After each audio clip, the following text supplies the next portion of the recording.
আসসালামু আলাইকুম, welcome to my another blog. আজকে আমি আপনাদেরকে বৃষ্টি ভেজা মতিঝিল এলাকা দেখাবো।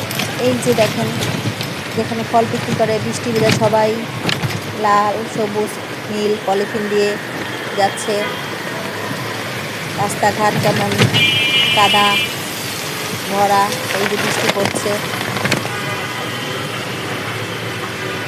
সবাই পলিথিন দিয়ে মুড়িয়ে মুড়িয়ে যাচ্ছে কাদা মাখা পথ দিয়ে।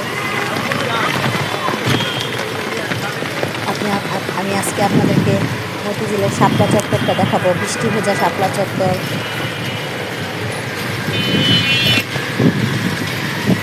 এই যে শাপলা চত্বরের সামনে চলে আসছি, যে শাপলা চত্বরে দিয়ে আমি যাচ্ছি, বৃষ্টি ভেজা শাপলা চত্বর।